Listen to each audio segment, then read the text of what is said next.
اعوذ باللہ من الشیطان الرجیم بسم اللہ الرحمن الرحیم۔ السلام علیکم سامعین، آج ہم ممتاز مفتی کی کتاب علی پور کے علی کے 74ویں حصے کا آغاز کریں گے۔ اس وقت ہم اس کتاب کا جو باب پڑھ رہے ہیں اس کا نام ہے بن باسی۔ آئیے شروع کرتے ہیں۔ رام دین۔ دھرم سالہ میں پہلی مرتبہ علی کو احساس ہوا کہ وہ مسلمان ہے۔ اس روز وہ حسب معمول پڑھا رہا تھا۔ پڑھاتے ہوئے اس نے پیاس محسوس کی۔ دین محمد، وہ چلایا، چونکہ اس کی جماعت میں صرف ایک مسلمان لڑکا تھا جو اسے پانی لا کر دیا کرتا تھا۔ اس روز دین محمد حاضر نہ تھا۔ رام لال، وہ بولا، مجھے ایک گلاس پانی لا دو۔ رام لال جوں کا توں اپنے ڈیسک پر کھڑا رہا۔ تم جاتے نہیں؟ علی نے پوچھا۔ جی ماسٹر جی، میں ہندو ہوں۔ تو کیا ہوا؟ علی ہنسنے لگا۔ جی میں بھرشٹ ہو جاؤں گا۔ علی کہا مار کر ہنس پڑا۔ دیکھو رام لال، وہ اسے سمجھانے لگا، اگر تم میرے ہاتھ کا پانی پیو گے تو بے شک بھرشٹ ہو جاؤ گے، لیکن اگر تم مجھے پانی لا دو تو اس میں بھرشٹ ہونے کی کیا بات ہے؟ اس پر بھی رام لال جوں کا توں کھڑا رہا۔ جاؤ نا۔ علی کو غصہ آ گیا۔ جی میں بھرشٹ ہو جاؤں گا، وہ بولا۔ اچھا تم جاؤ مکند۔ مکند بھی چپ چاپ کھڑا ہو گیا۔ علی کے دل پر ایک ٹھیس لگی۔ اس نے جماعت کی طرف دیکھا، سبھی لڑکے سر جھکائے بیٹھے تھے۔ علی کی نگاہوں سے گویا پردہ ہٹ گیا۔ میں مسلمان ہوں، نہ جانے کون اس کے دل میں چیخ رہا تھا۔ الحمدللہ کہ میں مسلمان ہوں۔ آواز بلند ہوتی جا رہی تھی۔ وہ جماعت سے باہر نکل گیا۔ اگلے روز ابھی وہ رام دین کے بھون میں ڈبکیاں کھا رہا تھا کہ ڈاکیا آ گیا اور اس نے ایک لفافہ علی کے ہاتھ میں تھما دیا۔ لفافے پر غیر مانوس خط میں اس کا پتہ لکھا ہوا تھا۔ نہ جانے کس کا خط ہے، پتے بھی تو کئی ایک لکھے ہوئے تھے۔ علی پور کا پتہ، خان پور کا پتہ اور دھرم سالہ کا، جا بجا مہریں لگی ہوئی تھیں۔ اس نے لفافہ کھولا۔ ایک چھوٹے سے کاغذ پر سرخی میں ایک شعر لکھا ہوا تھا۔ وابستہ میری یاد سے کچھ تلخیاں بھی تھیں، وابستہ میری یاد سے کچھ تلخیاں بھی تھیں، اچھا کیا کہ مجھ کو فراموش کر دیا۔ اسے کچھ سمجھ میں نہ آیا۔ پھر دفعتاً اسے خیال آیا اور اس نے لفافے کی مہریں پڑھنے کی کوشش کی۔ لفافے کی پشت پر صاف طور پر مہر لگی ہوئی تھی، گروکل اسٹیٹ۔ ارے، اس کا دل ڈوب گیا۔ وہ خط کو سامنے رکھ کر بیٹھ گیا۔ عجیب سی سیاہی تھی، نہ وہ سرخ تھی نہ شیر کے نیچے ایک دھبا سا پڑا تھا۔ دفعتاً اسے خیال آیا، اوہ خون! پھر اسے معلوم نہیں۔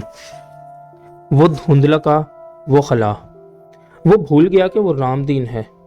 کمرے کی کارنرز پر سادی کی مورتی رقص کرنے لگی۔ وہ رقص مسرت بھری حرکات سے آری تھا۔ اس کے بال کھلے تھے، سیاہ لباس زیب تن تھا، نگاہوں میں حزن و ملال تھا۔ نرت میں اداسی اور غم کوٹ کوٹ کر بھرا ہوا تھا۔ اس کے بعد علی کا خیال سادی پر مرکوز ہو گیا۔ شہزاد کی صورت دھندلی پڑتی گئی۔ صفدر کے کہکہے بے معنی ہوتے گئے۔ ٹھیک ہے، اگر وہ صفدر کو چاہتی ہے تو ٹھیک ہے، بلکہ اور بھی اچھا ہوا، جان چھوٹی سو لاکھوں پائے۔ سامنے سادی کھڑی مسکرا رہی تھی، دھرمسالہ کے سرسبز پہاڑوں پر دوڑ رہی تھی، اسے بلا رہی تھی۔ علی نے سونٹا اٹھا لیا، کندھے پر بیگ ڈال لیا اور باہر نکل گیا۔ اسی طرح اس نے 2 ماہ بسر کر دیے۔ وہاں وہ صرف 2 ماہ کے لیے بھیجا گیا تھا۔ 2 ماہ وہ پہاڑوں کی خاک چھانتا رہا، سادی کے ساتھ وادیوں اور چوٹیوں پر گھومتا رہا۔ وہ اسے کہتا، نہیں نہیں سادی، میں نے تمہیں فراموش نہیں کیا۔ کیسے فراموش کر سکتا ہوں، لیکن کیا کروں، میرے بس کی بات نہیں۔ کاش کہ تم والد صاحب کی رضامندی کی شرط نہ لگاتی۔ اور سادی جواب میں کہتی، میرا بس بھی تو نہیں چلتا، میں کیا کروں۔ اور پھر وہ دونوں باہ میں باہ ڈال کر چل پڑتے، جیسے اس مجبوری کو بھولنے کی کوشش میں سرگرداں ہوں۔ Head master. دھرمسالہ کے بعد اس کی تعیناتی جاورا میں ہو گئی اور وہ جاورا چلا آیا۔ جاورا لائل پور کے قریب ایک مشہور قصبہ ہے۔ وہاں کا مدرسہ نہایت فراخ اور خوبصورت تھا اور اس کے ساتھ بہت فراخ گراؤنڈ اور باغ اور پارک تھا۔ ایسا معلوم ہوتا تھا جیسے وہ ایک کالج ہو۔ جب پہلے روز اس نے اسکول کا بینڈ دیکھا جس میں 11 بیگ پائپ بینے بج رہی تھیں تو علی پر نشہ سا طاری ہو گیا۔ سب سے حیران کن چیز جو جاورا اسکول میں نظر آئی اسکول کا ہیڈ ماسٹر تھا۔ اس نے کئی ایک اسکولوں کے ہیڈ ماسٹر دیکھے تھے، وہ سب گویا ایک سانچے میں ڈھلے ہوئے تھے۔ ان کے چہروں پر رسمی وقار اس قدر چھایا رہتا تھا جیسے دور کا سفر کرنے کے بعد جوتے پر غبار کی تہ جم جاتی ہے۔ غبار کی اس دبیز تہ کی وجہ سے ان کے چہرے بے حس اور مردہ نظر آتے تھے۔ ان کی گردنیں گویا مکلف ہوتیں جو بڑے تکلف سے حرکت کرتیں۔ آنکھیں نہ تو ہمدردی نہ انبساط کی چمک سے واقف ہوتی، وہ دیکھتی نہیں تھیں بلکہ کریدتی تھیں، نکتہ چینی کرتی۔ وہ سب پھونک پھونک کر قدم رکھتے تھے، ایک مخصوص انداز سے کھانستے۔ ایلی انہیں دیکھ کر لرز جاتا تھا۔ جھوٹے وقار کے حصول کے لیے وہ کتنی بڑی قیمت ادا کر رہے تھے۔ انہوں نے اپنے آپ پر زندگی حرام کر رکھی تھی اور وہ سب علم کی دولت سے کورے تھے چونکہ ان میں طلب علم نہ تھی۔ طلب کیسے ہوتی جبکہ انہیں کامل یقین تھا کہ وہ جانتے ہیں۔ ان کے دلوں میں یہ شبہ کبھی پیدا نہیں ہوا تھا کہ وہ جو جانتے ہیں شاید غلط ہو، شاید اس میں ترمیم کی ضرورت ہو، وقت کے تقاضے کے مطابق رد و بدل کی ضرورت ہو۔ انہیں دیکھ کر ایلی کے دل پر خوف مسلط ہو جاتا تھا کہ ایک روز وہ بھی ہیڈ ماسٹر بن جائے گا، ہاتھ میں چھڑی تھام لے گا، آنکھوں سے دیکھنا چھوڑ کر گھورنا شروع کر دے گا اور بچوں کے دل میں ویسی ہی نفرت و حقارت پیدا کر لے گا۔ جاورا اسکول کا ہیڈ ماسٹر قطعی طور پر مختلف تھا اور یہ امر ایلی کے لیے باعث تعجب اور مسرت تھا۔ اس کا نام شیخ مسعود تھا۔ وہ 40 کے لگ بھگ ہوگا، جسم گٹھا ہوا، کلین شیو، آنکھوں میں جستجو اور چمک اور انداز میں ہیڈ ماسٹریت نام کا نہ تھی۔ آئیے آصفی صاحب، وہ ایلی کو دیکھ کر چلایا، تو آپ ہیں ہمارے نئے ٹیچر۔ اگر آپ تعیناتی کا خط نہ دیتے مجھے کچھ دیر اور تو میں کہنے ہی والا تھا کہ آپ کون سی جماعت میں داخلہ چاہتے ہیں۔ اس نے بھرپور کہکہا لگایا۔ اب آپ ہی بتائیے آصفی صاحب، اگر اسکول میں ایسے اساتذہ آ جائیں تو کس قدر مشکل ہو جاتی ہے، کیسے پتہ چلے کہ استاد کون ہے اور اسٹوڈنٹ کون؟ خیر مگر ایک بات ہے، آپس کی بات ہے، میں کسی سے کہوں گا نہیں۔ یہ بتائیے کہ جماعت کو سنبھال بھی لیں گے؟ شیخ مسعود نے پھر کہکہا لگایا اور پھر ایلی کی گھبراہٹ کو سمجھ کر فوراً بات بدلی۔ چلیے وہ تو بعد میں دیکھا جائے گا، پہلے کھانا کیوں نہ کھا لیں؟ کہتے ہیں پہلے طعام پھر کلام۔ آئیے، گھر سے میرا کھانا آیا ہوا ہے اور وہ مقدار میں اتنا ہوتا ہے کہ 2 شخص پیٹ بھر کر کھا لیں، پھر بھی بچ جاتا ہے۔ شیخ مسعود باتیں کرتے ہوئے آگے آگے جا رہے تھے، ایلی ان کے پیچھے پیچھے چل رہا تھا۔ لیکن ایک بات ہے، وہ ڈھکے ہوئے دسترخوان کے قریب جا کر کہنے لگا، شرط لگا لو، اگر میری بیوی نے آج دال کے علاوہ کچھ بھیجا ہو، خدا کی قسم، بیگم ولی اللہ سے کم نہیں، جب مہمان آنا ہو 100% دال پکاتی ہے۔ یہ کہہ کر شیخ نے دسترخوان ہٹا دیا اور برتن کو دیکھ کر بے تحاشا کہکہا لگایا، لو دیکھو آصفی صاحب، میں نے کہا نہ تھا۔ وہ کہکہے مارنے لگے۔ شیخ مسعود ایک عجیب شخصیت کا مالک تھا۔ اس کی طبیعت بیک وقت رسمی اور غیر رسمی تھی۔ کبھی وہ اعلیٰ قسم کا سوٹ پہنے مدرسے میں آ جاتا اور انگریزی بولنا شروع کر دیتا، کبھی کمبل لپیٹے آبارد ہوتا اور دہقانوں کی طرح باتیں کرتا۔ اسے کام کرنے کا جنون تھا اور وہ اکیلے بیٹھنے سے بے حد خائف تھا، جیسے اسے خود سے ڈر لگتا ہو۔ دفتر میں بھی اکیلا نہ بیٹھتا بلکہ اساتذہ کو بلا کر اپنے گرد ایک بھیڑ لگا لیتا اور پھر ان سے بے تکلف دوستانہ باتیں کرتا، ان کے روبرو گالیاں دیتا، کہکہے لگاتا۔ گالی دینا اس کی عادت تھی۔ یقین سے نہیں کہا جا سکتا تھا کہ وہ غصے میں گالی دے رہا ہے، بے تکلفی کے اظہار کے لیے یا ویسے ہی عادت پوری کرنے کے لیے۔ نہ جانے کس اصول کے تحت کہکہے مارتے مارتے دفتر میں غصے میں آ جاتا اور پھر منظر ہی بدل جاتا۔ عام طور پر وہ بے تکلف گفتگو کے دوران میں اپنی طبیعت کی ستم ظریفی کے متعلق باتیں کرنے کا عادی تھا۔ میں وہ شخص ہوں، وہ گالی دے کر کہتا، جو گرگٹ کی طرح عدلتاً بدلتا رہتا ہے۔ خدا کی قسم، آج تک اپنی طبیعت کا جنتر منتر سمجھ میں نہیں آیا۔ ہنسوں تو یقین نہ کیجیے کہ ہنس رہا ہوں، اور غصہ تو اس حد تک آتا ہے مجھے اور اس قدر آنن فانن کہ کچھ پتہ نہیں چلتا۔ ایک بندوق خریدی تھی کہ چور چکار سے محفوظ رہوں، لیکن اسے کھول کر اس کے کل پرزے الگ الگ صندوقوں میں بند کر رکھے ہیں کہ جب تک انہیں اکٹھا کر کے جوڑوں تب تک شاید غصہ اتر جائے، اور نہ بھی اترے تو بیگم دہائی تو مچا سکے۔ اس کی باتیں بے جوڑ ہوتی تھیں، بیٹھے بٹھائے سے کوئی نہ کوئی خیال آ جاتا اور وہ فوراً اٹھ بیٹھتا اور اس خیال کے مطابق عمل کرنا شروع کر دیتا۔ اس عجیب و غریب طبیعت کے باوجود ایلی کو شیخ مسعود بے حد پسند آیا۔ لیکن دقت یہ تھی کہ شیخ مسعود علی کو کسی وقت بھی تو اکیلا نہ رہنے دیتا تھا۔ اسکول بند ہوتا تھا تو وہ اسے بلا لیتا، چلو آصفی صاحب تمہیں شہر دکھا لاؤں، بڑے بڑے دلچسپ لوگ ہیں یہاں۔ وہ دونوں شہر کی طرف چل پڑتے۔ راستے میں شیخ گپے ہانکتا جانتا اور ہر آتے جاتے سے ملتا اور بے تکلفی سے باتیں کرتا۔ ارے چلتے چلتے وہ چونکتا، آج بدھ ہے نا، آج تو مجھے چک 20 جانا تھا۔ ہے تانگے والے، وہ شور مچا دیتا اور پھر زبردستی علی کو تانگے میں سوار کر کے وہ چک 20 کو چلے جاتے۔ شام کو جب وہ لوٹتے تو وہ زبردستی علی کو پکڑ لیتا، اب کھانا کھائے بغیر نہیں جانے دوں گا۔ کھانا کھانے کے بعد وہ کوئی قصہ چھیڑ لیتا اور علی سوچتا کہ کب بات ختم ہو اور وہ اجازت حاصل کرے۔ طبعی طور پر علی ایک تنہا شخص تھا۔ اس کی نشو و نما کے لیے تنہائی بے حد ضروری تھی، جیسے پودوں کے لیے کھاد ضرور ہوتی ہے۔ سوسائٹی میں بیٹھ تو جاتا تھا اور بات بھی کر لیتا تھا، لیکن اسے سوسائٹی میں بیٹھ کر سکون یا خوشی حاصل نہ ہوتی تھی۔ اس کے برعکس اس پر ایک اضطراب چھائے رہتا تھا۔ اس کے علاوہ سادی اس کی منتظر رہتی تھی کہ کب اسے تنہائی حاصل ہو اور وہ دونوں بیٹھ کر باتیں کریں۔ صرف اس وجہ سے علی چند ایک روز ہی میں شیخ مسعود کی مصاحبت سے اکتا گیا، لیکن اس میں اتنی ضرورت نہ تھی کہ زبردستی اپنے آپ کو الگ کر سکے۔ بہانے تو وہ بناتا تھا یا چوری چوری سرک جانے کی کوشش کرتا، سب کوششیں بیکار ہو جاتی، چونکہ شیخ مسعود اسے ڈھونڈ نکالتا اور پھر شیخ سے پیچھا چھڑانا مشکل ہو جاتا۔ ساتھی جابرہ میں علی نے صرف چند ایک ساتھی بنائے اور وہ سب متفقہ طور پر شیخ کے متعلق اچھی رائے نہیں رکھتے تھے۔ اسکول کے اساتذہ بھی جہاں تک ممکن تھا اس سے دور رہنے کی کوشش میں رہتے تھے۔ علی کو سمجھ میں نہیں آتا تھا کہ آخر لوگ اس کے خلاف کیوں تھے، حالانکہ شیخ کی شخصیت کے کئی ایک روشن پہلو تھے۔ ممکن ہے دو ایک طریق بھی ہوں، طریق پہلو کس میں نہیں ہوتے۔ جاورا میں اسکول کے قریب ہی علی اور افضل نے مل کر ایک مکان لے رکھا تھا اور کام کاج کے لیے ایک نوکر رکھ لیا تھا۔ افضل ڈاک خانے کا ایک کلرک تھا۔ وہ ایک دبلا پتلا قداور نوجوان تھا۔ مسلسل فکر کی وجہ سے اس کا چہرہ لمبا ہو چکا تھا، منہ پر جھریاں پڑ گئی تھیں، لیکن آنکھوں میں غم یا پریشانی کے بجائے شرارت کوٹ کوٹ کر بھری تھی۔ یہ تضاد کئی بار علی کو چونکا دیتا۔ افضل نکما اور چپ چاپ بیٹھنے کا عادی تھا۔ جب وہ بیٹھا ہوتا تو اضطراب کی وجہ سے اس کا پاؤں یا ٹانگ مسلسل حرکت کرتا جیسے مضطرب ہو۔ چہرے پر سوچ بچار اور فکر کے آثار چھائے رہتے اور وہ کوئی شعر گنگناتا رہتا۔ اسے اچھے شعروں سے والہانہ عشق تھا اور اسے سینکڑوں اچھے شعر یاد تھے۔ اہلی اس سے پوچھتا، یار یہ کیا ماجرا ہے؟ پیشانی سے تم فکر کرتے ہو، ٹانگیں اضطراب میں جل ترنگ بجاتی ہیں، ہونٹوں پر گیت رہتا ہے اور آنکھیں نتنئی شرارت سے چمکتی ہیں، یہ سب کیا ہے؟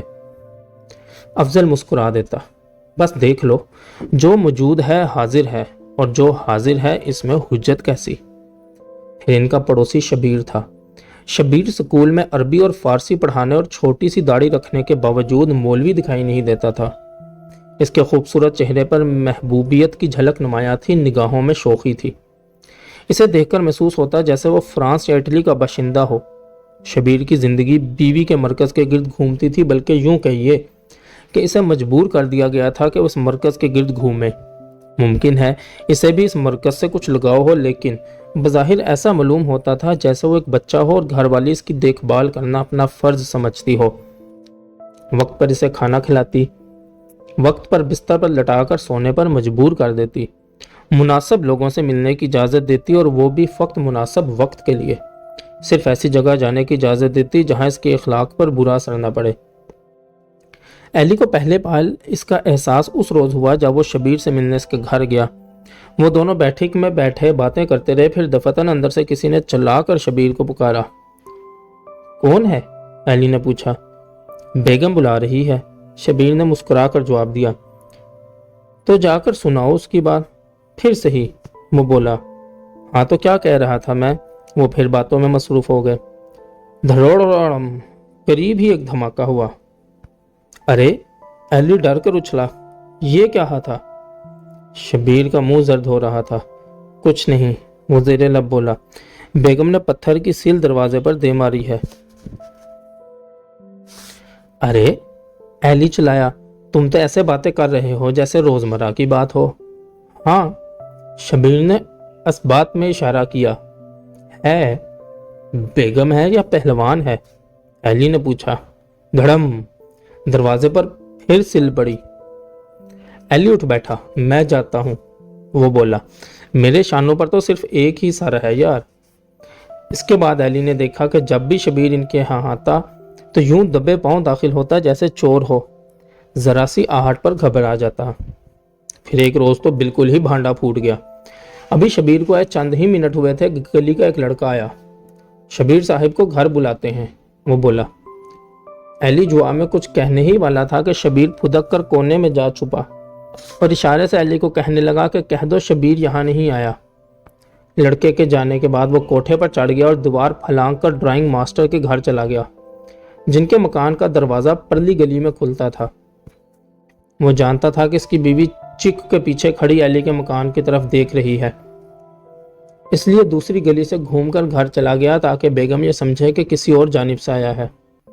اس روز ایلی کو اندازہ ہوا کہ وہ فرانسیسی مولوی واقعی اسکول کا بچہ ہو جو گھر سے چوری چوری آوارہ گردی کرنے کا عادی ہے۔ پھر ان کا پڑوسی ڈرائنگ ماسٹر جو تبن لاہور کا بھا ماجھا تھا، اور وہ انگلش ماسٹر احمد تھا جو کلاس میں اونگنے کا عادی تھا، اور جب محفل میں کوئی دلچسپ بات ہو رہی ہوتی تو اس کے دوران سو جایا کرتا، اور آخرش اثر چودھری تھا۔ چودھری کی بوٹی بوٹی تھرکتی تھی، اس کے بات میں دھار تھی اور نگاہوں کی مسکراہٹ کینچی کی طرح کاٹ دیتی تھی۔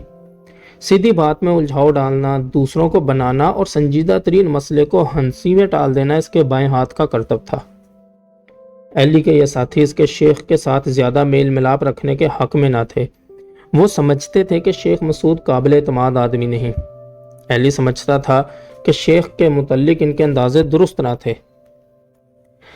اس کے علاوہ ان سب کی خواہش تھی کہ مل بیٹھیں، گپے ہانکیں، تاش کھیلیں یا گھومے پھریں، شاید اس لیے کہ وہ ایلی کے شیخ سے زیادہ میل جول رکھنے کے خلاف تھے۔ جابرہ اسکول میں آتے ہی ایلی کی حیثیت شیخ کے مصاحب کی طرح ہو گئی۔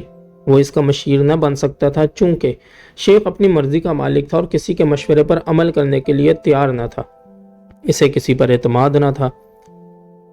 اس کے علاوہ ایلی اپنے احساس کمتری کی وجہ سے کسی کا مشیر نہ بن سکتا تھا۔ اسکول سے فارغ ہو کر شیخ ایلی کو اپنے گھر لے جاتا اور کھانا کھا کر وہ ایلی سے کہتا، دو ایک خط لکھ لیں تو کیا حرج ہے، اور پھر اٹھ کر کمرے کی کھڑکیاں اور دروازے بند کرنا شروع کر دیتا، ساتھ ہی کہا مار کر ہنستا، بھئی آصفی، معلوم ہے میں دروازے کیوں بند کر رہا ہوں؟ جو ہی مجھے خط لکھنے کا خیال آیا تو ساتھ ہی بے سوچے سمجھے میں نے دروازے بند کرنے شروع کر دیے تاکہ خط لکھواؤں تو کوئی سن نہ لے۔ وہ کہا مار کر ہنسنے لگتا۔ تو کیا کانفیڈینشل خط لکھوانے ہیں؟ ایلی نے پوچھا۔ نہیں تو، وہ ہنسنے لگا، عام سرکاری خط ہیں، لیکن میرے لیے ہر خط کانفیڈینشل ہے۔ میری طبیعت ہی ایسی ہے، مجھے یوں محسوس ہوتا ہے جیسے ساری دنیا میری دشمن ہے، سب میرا بھید جاننے کی کوشش میں لگے رہتے ہیں۔ رات کو جب میں کمرے میں سوتا ہوں تو دیکھتا ہوں کہ کدھر سے مجھ پر وار کیا جا سکتا ہے۔ کھڑکیاں کھول کر نہیں سوتا چاہے کتنی گرمی ہو، چونکہ مجھے خیال آتا ہے کہ کوئی کھڑکی سے پستول چلائے گا اور خود بھاگ جائے گا۔ شیخ مسعود ہنسنے لگا، میری طبیعت ہی ایسی ہے۔ اس قسم کی باتیں سن کر ایلی کو شیخ پر ترس آتا تھا اور ساتھ ہی ڈر بھی۔ اس حد تک شکی اور بد اعتماد شخص پر بھروسہ نہیں کیا جا سکتا، وہ سوچتا۔ اور پھر ایک ایسا واقعہ پیش آیا جس کی وجہ سے ایلی کی طبیعت میں شیخ کے لیے نفرت پیدا ہو گئی اور شیخ ایلی پر شک کرنے لگا، اور جابرہ میں ایلی کی زندگی کا دھارا کسی اور رخ پر بہنے لگا۔ پاگل مولوی۔ نہ جانے ایک روز بیٹھے بٹھائے شیخ کو کیا سوجھی، ایلی سے کہنے لگا، آصفی آؤ تمہیں تماشا دکھائیں۔ شیخ اسے دفتر میں لے گیا، پھر اس نے مولوی رحمت اللہ عربی ماسٹر کو بلا بھیجا۔ پہلے تو عربی ماسٹر سے اس نے چند ایک سوالات کیے، پھر جوش میں آ کر انہیں ڈانٹنے لگا۔ پھر نہ جانے کیا ہوا، جیسے پٹاخے کو آگ لگا دی گئی ہو۔ شیخ مسعود نے انہیں گالیاں دینا شروع کر دی، غلیظ ننگی گالیاں۔ اس پر عربی ماسٹر کا رنگ فک ہو گیا۔ انہوں نے بولنے کی کوشش کی لیکن زبان سے محمل آوازوں کے سوا کچھ نہ نکل سکا۔ ظاہر تھا کہ شدت و غصہ اور بے بسی کی وجہ سے مولوی صاحب کی حالت غیر ہوتی جا رہی تھی۔ جوں جوں ان کی حالت غیر ہوتی توں شیخ کا جوش بڑھتا۔ آخر مولوی صاحب کے لیے حالات ناقابل برداشت ہو گئے۔ ناقابل برداشت تو وہ پہلے ہی تھے۔ لیکن مولوی صاحب کو یہ خیال نہ آیا تھا کہ مزید بے عزتی سے بچنے کے لیے وہ کمرے سے باہر چلے جائیں۔ یہ خیال آتے ہی وہ دروازے کی طرف بڑھے۔ جب انہوں نے دیکھا کہ دروازے کے باہر اساتذہ اور طلبہ کی بھیڑ لگی ہے تو انہیں مزید بے عزتی کا احساس ہوا اور اس قدر صدمہ ہوا کہ بے ہوش ہو کر گر پڑے۔ مولوی رحمت اللہ علیہ جاورا کے ایک معزز شخص تھے۔ صوم و صلات کے پابند تھے۔ اکثر جمعہ کے روز جامع مسجد میں خطبہ پڑھتے، کم گو تھے اور مدرسے کا کام بڑی محنت سے کرتے تھے۔ جب انہیں ہوش آیا تو انہوں نے غصے میں ڈویژنل انسپیکٹر کو ایک پرائیویٹ خط لکھ دیا جس میں انہوں نے اس واقعے اور شیخ کی زیادتی کا قصہ تفصیل سے بیان کر دیا۔ اس واقعے پر علی بھی بھونچکا رہ گیا۔ کیا یہ تماشا تھا؟ کیا یہ بات شیخ کے لیے مذاق کی حیثیت رکھتی تھی؟ وہ گہری سوچ میں پڑ گیا۔ اسے سوچ بچار میں کھوئے دیکھ کر شیخ بھی تاڑ گیا کہ ضرور مولوی کے واقعے نے اس پر گہرا اثر دیا ہے۔ یہ محسوس کر کے شیخ نے علی کی ہمدردی حاصل کرنے کے لیے مولوی صاحب کا تذکرہ شروع کر دیا۔ یہ مولوی لوگ بھی عجیب لوگ ہیں، وہ بولا۔ انسان اتنا بھی مسئلے مسائل میں نہ کھو جائے کہ اسے یہ تمیز ہی نہ رہے کہ اس کے گھر میں کیا ہو رہا ہے۔ مولوی خود تو بے حد شریف اور بے زبان ہے، لیکن اس کی بیوی اس کی شرافت اور بے زبانی کا خاطر خواہ فائدہ اٹھاتی ہے۔ شیخ نے کہا مارا، ادھیڑ عمر کی عورت خود کیا فائدہ حاصل کرے گی، لیکن اس کی بیٹیاں جو… شیخ نے علی کو آنکھ ماری اور پھر کہا مار کر ہنسنے لگا۔ علی کو اس کی ہنسی بری لگی، لیکن اس میں اس قدر جرت نہ تھی کہ اعلانیہ احتجاج کرتا۔ بہرحال اس شام علی گھٹا رہا اور شیخ ہر ممکن طریقے سے دلچسپ اور مزاحیہ باتیں سنا کر اسے خوش کرنے کی کوشش کرتا رہا۔ جب علی گھر پہنچا تب وہاں تمام ساتھی بیٹھے اس کا انتظار کر رہے تھے۔ وہ سب غصے میں تھے۔ علی پر وہ یوں برس پڑے جیسے مولوی کی بے عزتی اسی کی وجہ سے ہوئی ہو۔ افضل غصے سے کانپ رہا تھا۔ شبیر کا رنگ زرد ہو رہا تھا اور اس روز وہ بھول گیا کہ اس کی بیوی دیکھ رہی تھی کہ وہ علی کے مکان میں بیٹھا ہے۔ سمیع شیخ کو گالیاں دے رہا تھا۔ احمد سر جھکائے بیٹھا تھا اور چودھری مسکرا کر کہہ رہا تھا، میں نے تو پہلے ہی کہا تھا کہ یہ تمام شرارت الیاس آصفی کی ہے۔ 5-6 روز کے بعد ڈویژنل انسپیکٹر سے 2 خط موصول ہوئے۔ ایک تو شیخ کے نام تھا جس میں لکھا تھا کہ جواب دے کے اس نے ایسا سلوک مولوی سے کیوں روا رکھا، اور دوسرا خط ہیڈ ماسٹر کے توسط سے مولوی صاحب کے نام تھا جس میں ان سے اس امر کی جواب طلبی کی گئی تھی جو انہوں نے براہ راست انسپیکٹر کو خط کیوں لکھا۔ شیخ نے اپنے نام کے خط کے متعلق تو کسی سے تذکرہ نہ کیا، لیکن مولوی صاحب کے خط کی اس قدر تشہیر کی کہ بچے کو علم ہو گیا کہ انسپیکٹر نے الٹا مولوی صاحب کو ڈانٹا ہے۔ اس روز رات کو شیخ علی کو اپنے گھر لے گیا، کہنے لگا، بھائی آصفی، میں سمجھتا ہوں مولوی صاحب سے زیادتی ہوئی ہے۔ ایک تو اس روز میں نے انہیں بلا وجہ برا بھلا کہا، حالانکہ وہ محض مذاق تھا۔ مجھے ایسا نہیں کرنا چاہیے تھا، اور اب انسپیکٹر نے اس سے جواب طلبی کی ہے، بیچارہ پٹ جائے گا۔ علی کو موقع مل گیا، بولا، ہاں آپ نے واقعی مولوی صاحب سے زیادتی کی تھی، تو اب کس طرح سے اس کا تدارک کریں؟ شیخ نے ہنس کر پوچھا۔ کریں تو بہتر ہے، علی نے کہا۔ تو میں معافی مانگ لوں؟ شیخ چلایا۔ علی نے حیرت سے اس کی طرف دیکھا۔ ہاں میں معافی مانگنے کے لیے تیار ہوں، بشرطے کہ وہ کاغذ پر اپنے ہاتھ سے لکھ دے کہ میں نے صدق دل سے معاف کر دیا۔ شیخ کی یہ بات سن کر علی کے دل میں پھر سے اس کے لیے احترام پیدا ہو گیا۔ اس کے بعد مسلسل 2 روز سارا سٹاف مولوی صاحب کی منتیں کرنے میں لگا رہا کہ شیخ کو معاف کر دیں اور تحریر لکھ کر دے دیں۔ مولوی صاحب اس پر آمادہ نہ تھے، لیکن آخرکار انہوں نے مولوی صاحب کو مجبور کر دیا اور انہوں نے یہ تحریر لکھ دی کہ اگرچہ شیخ کا طرز عمل ناروا تھا، تاہم ان کا راضی نامہ ہو گیا ہے اور انہوں نے شیخ کو معاف کر دیا ہے۔ یہ تحریر حاصل کرنے کے بعد شیخ نے اسکول بند ہونے پر مولوی صاحب کو اپنے کمرے میں بلا لیا، جبکہ سب اساتذہ اور طلبہ جا چکے تھے، اور پھر سے انہیں لاتعداد فحش گالیاں دی اور جان بوجھ کر ایسے سخت کلمات کہے کہ وہ پھر غصے میں آ کر انسپیکٹر کو شکایت کریں۔ شیخ کا یہ اقدام سوچے سمجھے پلان کے مطابق تھا، بلکہ ایک چپڑاسی کو آگ لگانے کے لیے ان کے گھر بھیجا۔ چپڑاسی نے مولوی صاحب کو بتایا کہ انسپیکٹر نے شیخ کی بھی جواب طلبی کی ہے۔ مقصد یہ تھا کہ مولوی صاحب شیخ کے خلاف شکایات کا ایک اور خط لکھیں۔ جب اسے اچھی طرح معلوم ہو گیا کہ مولوی صاحب نے دوسرا خط لکھ دیا ہے تو شیخ نے انسپیکٹر کو اپنی طرف سے خط لکھا جس کا نفس مضمون یہ تھا، مولوی رحمت اللہ میرے باپ کی جگہ ہیں، ان کی عزت کرتا ہوں۔ عرصہ 6 ماہ کا ہوا کہ وہ اونٹ سے سر کے بل گر پڑے تھے۔ ان کے سر پر چوٹ آئی تھی۔ جب سے ان کے ذہن کا توازن ٹھیک نہیں، کبھی کبھی بے وجہ ناراض ہو جاتے ہیں اور پھر خود ہی مجھے معاف کر دیتے ہیں۔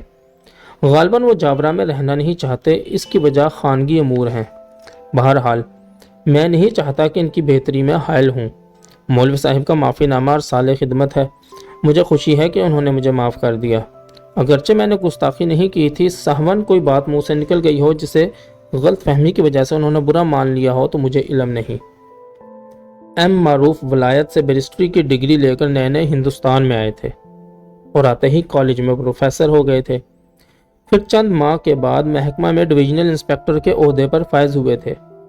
وہ ایسے ہتھ کنڈوں سے واقف نہ تھے اور چونکہ طبعی طور پر کسی کا برا نہیں چاہتے تھے، لہٰذا شیخ مسعود کے اس خط سے جو مولوی رحمت اللہ کے دوسرے شکایتی خط کے ساتھ موصول ہوا تھا، انہیں یقین ہو گیا کہ واقعی مولوی صاحب کا ذہنی توازن ٹھیک نہیں۔ انہوں نے مولوی صاحب کے لیے بے انتہا ہمدردی محسوس کی۔ اپنے ڈپٹیوں کو بلا کر انہیں ساری بات سمجھائی کہ وہ دورے پر جائیں تو کوئی مناسب مقام تلاش کریں جہاں مولوی صاحب کو تبدیل کیا جائے۔ نتیجہ یہ ہوا کہ جہاں بھی ڈپٹی یا معروف جاتے، کمال ہمدردی سے کہتے، ہمارے کربی مولوی ہیں جو بڑے معزز اور شریف آدمی ہیں، البتہ ذرا ذہنی توازن ٹھیک نہیں ان کا، اگر آپ انہیں اپنے اسکول میں لے لیں تو کیا اچھا ہو۔ افسران کی اس بے پناہ ہمدردی کا نتیجہ یہ ہوا کہ مولوی صاحب کی دیوانگی پر مہر ثبت ہو گئی اور ڈویژن کے کونے کونے میں مولوی صاحب کے دماغی عارضے کا پرچار ہو گیا۔ ادھر شیخ مسعود نے اسے ہوا دی۔ مولوی صاحب کی بیگم کے کانوں تک بات پہنچی تو اس نے سر پیٹ لیا، کہنے لگی، میں تو پہلے ہی کہتی تھی کہ وہ باولا ہے، کوئی مانتا ہی نہ تھا۔ یہ بات ان کی بیوی کے حق میں تھی، چونکہ وہ مولوی صاحب سے الگ آزادی میں رہنا چاہتی تھی۔ اسے بہانہ مل گیا۔ ایک روز دفتن اس نے شور مچا دیا کہ جب مولوی صاحب وظیفہ پڑھنے میں مصروف تھے، لوگ اکٹھے ہو گئے۔ اس پر بیگم نے پینترا بدلا، دہائی خدا کی، اب لوگوں کو دکھانے کے لیے جائے نماز پر جا بیٹھا ہے۔ یہ تو بہر صورت تمہید تھی۔ بیگم نے محلے کے 4 بزرگوں کو اکٹھا کر کے کہا، میں تو ہرگز اس دیوانے کے ساتھ نہ رہوں گی، اور یہ فیصلہ کرا لیا کہ وہ لائل پور رہے اور مولوی صاحب انہیں باقاعدہ خرچ بھیجتے رہیں۔ اس فیصلے کے بعد وہ بچیوں کو لے کر چلے گئی اور مولوی صاحب تنہا رہ گئے۔ حالات کو یوں بدلتے دیکھ کر مولوی صاحب بھنچکے رہ گئے۔ انہیں سمجھ میں نہیں آتا تھا کہ بیٹھے بٹھائے چاروں طرف آگ سی کیوں لگ گئی ہے، کیوں لوگ انہیں پاگل سمجھنے لگے ہیں۔ حیرت اور گھبراہٹ سے ان کی شکل و صورت میں دیوانگی کی جھلک پیدا ہو گئی۔ شیخ مسعود واحد آدمی تھا جو حالات کے رخ کو سمجھ رہا تھا۔ مولوی صاحب کا ذکر آ جاتا تو وہ کہکہے لگاتا اور خوش ہوتا جیسے کسان اپنی بوئی ہوئی فصل کاٹتے وقت خوشی سے پھولا نہیں سماتا۔ شیخ اپنی اس کارکردگی پر اس قدر خوش ہوا کہ اس نے اپنی اس سنائی میں مزید بیل بوٹے کاٹنے کا فیصلہ کر لیا۔ اس نے اپنے سکھ شاگرد صوبھا سنگھ کو، جو سکھوں کے ایک چک میں مڈل سکول کا ہیڈ ماسٹر بن چکا تھا، اس بات پر آمادہ کر لیا کہ وہ مولوی صاحب کو اپنے سکول میں لے لینے کی پیشکش کر دے اور بعد میں ذرا ان کے مزاج صاف کرنے کا انتظام کرے۔ انسپیکٹر صاحب کو بھلا بات کی حقیقت سمجھنے کی کیا ضرورت تھی؟ وہ تو صرف نظم و نسق چلانے پر مامور تھے۔ انہوں نے سکھ ہیڈ ماسٹر کے اس اقدام کی تعریف کی اور مولوی رحمت اللہ وہاں تبدیل کر دیے گئے۔ ہیڈ ماسٹر صوبھا سنگھ کے توسط سے مولانا کو چک میں کوٹری مل گئی اور وہ وہاں قسم پرسی کے عالم میں جا پڑے۔ صوبھا سنگھ نے پہلے ہی چک میں مشہور کر دیا کہ ان کے دماغ میں کچھ فطور ہے۔ ایک روز مولانا نے جوش اسلام میں آ کر بآواز بلند اذان فرما دی۔ صوبھا سنگھ کا اشارہ تو پہلے ہی موجود تھا۔ لوگ مولوی صاحب پر پل پڑے، انہوں نے پیٹ پیٹ کر انہیں ادھموا کر دیا اور کوٹری سے ان کا سامان نکال کر باہر پھینکوا دیا۔ سامان کیا تھا؟ ایک بستر، ایک لوٹا، ایک جائے نماز اور ایک تسبیح۔ اللہ اللہ خیر صلی اللہ۔ چک سے دیس نکالا ملنے کے بعد مولوی صاحب نے عالم مجبوری میں علاقے کی اس واحد مسجد میں قیام کیا جو وہاں سے 4 میل دور برسر راہ مسافروں کے نماز پڑھنے کے لیے بنائی تھی اور جو 4 مربع فٹ اینٹوں کے چبوترے پر مشتمل تھی۔ اس علاقے میں صرف وہی پناہ گاہ انہیں مل سکی۔ انہوں نے اپنا سامان وہاں رکھ دیا اور خود اللہ کی یاد میں بیٹھ گئے۔ پھر ایک روز صوبھا سنگھ کے اشارے پر کوئی ان کا بستر اٹھا کر لے گیا۔ جب وہ اسکول سے واپس آئے تو بستر کا کچھ اتا پتہ نہ تھا۔ رات کو سردی کی وجہ سے وہ اکڑ گئے اور اگلے روز اسکول میں لڑکے ان کے گرد جھمگٹا کیے انہیں چھیڑ رہے تھے، پاگل پاگل۔ پھر معلوم نہیں کہ انہیں کیا ہوا، زمین نگل گئی یا آسمان نے ڈھانپ لیا۔ باقی انشاءاللہ اگلی ویڈیو میں۔